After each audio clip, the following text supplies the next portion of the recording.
All right, everybody. So last week's partial. Let's talk about relations right now, like sexual relations and relationships, even as we were young, and how our bestiality started, like going into anything that we saw and we wanted to get it. Men and women are alike. You know what I'm saying? They both, when they want something, they want it and they want to get it.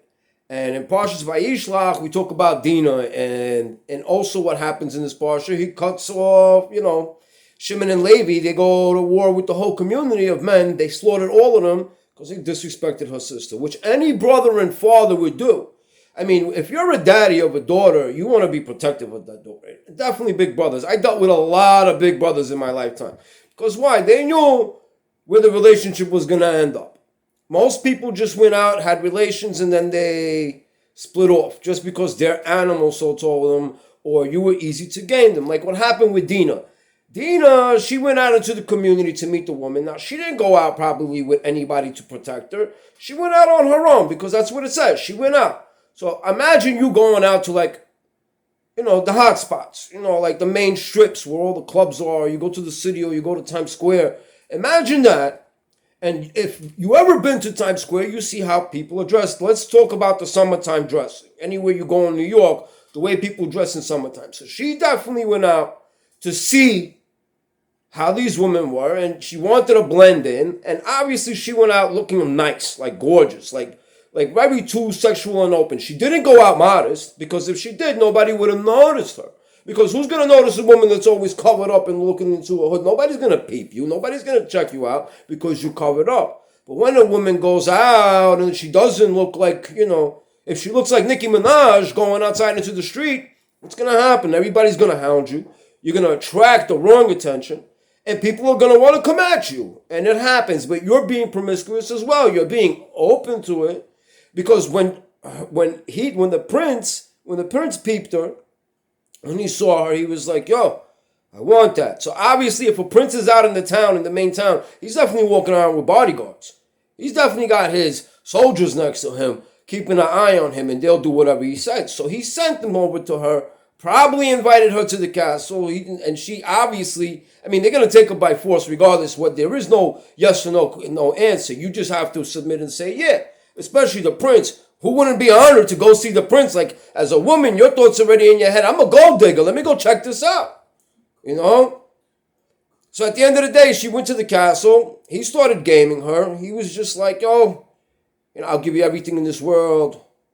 I'm gonna give you this. I'm gonna give you countries. I'm gonna give you gold. I'm gonna give you jewelry. I'm gonna give you diamonds. I'm gonna give you everything you want. You're gonna have servants kissing your feet if you want.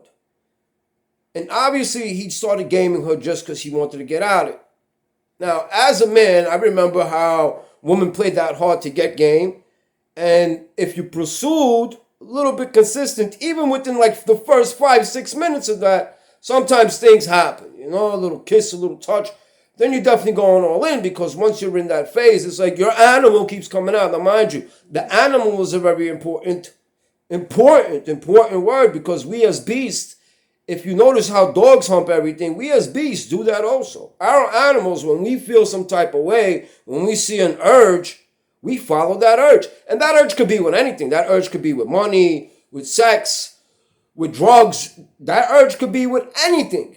And people go after that urge because they want that feeling. And sometimes you just want to taste something because it's out there in the air to taste, which is all animalistic. It's a natural thing for you to jump on it, but it's not natural for you to control it. Now, Tanya's about to start. Tanya, the book of Tanya, is the teachings of the Alter Rebbe. We just celebrated him on Yud Kislev. Now we're celebrating Yud Tes Kislev and Yud Chav Kislev. And it's for our Rebbe. They got taken away on this day and got freed. The son of the Alter Rebbe. And now he got freed, and what was he fighting for? For this book, for the Hasidus, and this is the new year of the Hasidus, and it's a new year for us to start to learn how to control our animal, because this is what Tanya is about. It's about the control of our beast. Our beast is our heart where the blood pumps through, and that blood has that pressure and that feeling for whatever it wants. Your mind sometimes doesn't fiend for it, but your body's like, yeah, I want it. Which is something that we have to physically fight on a daily basis. with our minds, but the way to fight it is that you got to get into the Torah, the Tanya, because when you back away from it, even with politics, how crazy urges with that. Like, I'm tired of it. It's done. It's done. Whatever happens is going to happen. Just be war ready. That's all. And fight for your freedom. That's one thing we have to do. Even your animalistic freedom, that you got the freedom to be in this world, to pick out whatever you want. But still, it's something that we have to work on a daily basis as our animal. And how not to, like, which father and which brother and which mother would want to see their daughter go out onto the street. I mean, most of you mothers are probably like, I'm not going to let you outside like this, and these girls are changing in the middle of the place. But they're being promiscuous when they go out there. And men get attracted to promiscuous things. Because honestly, a man's not going to look at an ugly woman and say, I want to get that. You know what I'm saying? Or even if she is an ugly woman, but she's dressed promiscuous, oh, okay, I'm drunk enough, I'm going to get that. Which is not good.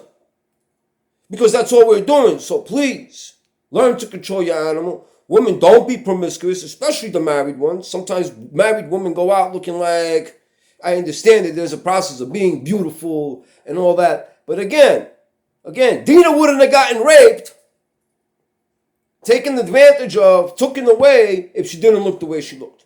If she was modest and dressed properly. So with each other, the men, the women, learn how to be modest. Fight against your animal. Read the Tanya. Control against those natural animal instincts, because when an animal's in heat, he's going to jump on whatever he wants, and the same thing with the woman. You ever seen a dog in heat? Oh, I had pit bulls before. Crazy.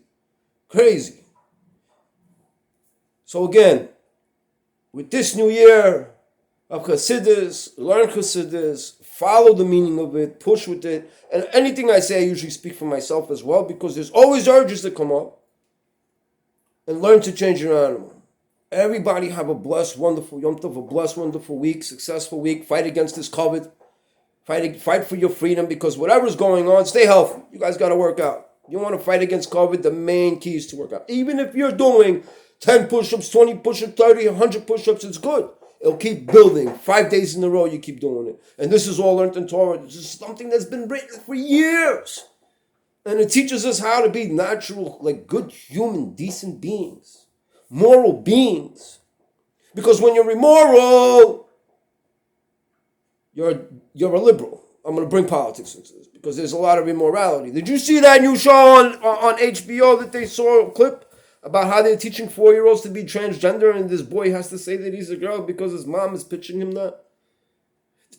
This is what they're starting to teach in the schools. You parents got to take over and take control. Now that your kids are at home, you can educate them with morals. Every time you see your children, you can educate them with morals. And please, everybody learns everything from the house. I learned a lot from my home. And when I wasn't in my home, I was in the streets, and there was a lot more to learn from there. So please, steer your children into the right direction. Steer them into the fact that they shouldn't behave like Dina behaved out over here. And then we will see a much better and moral world. Everybody be blessed.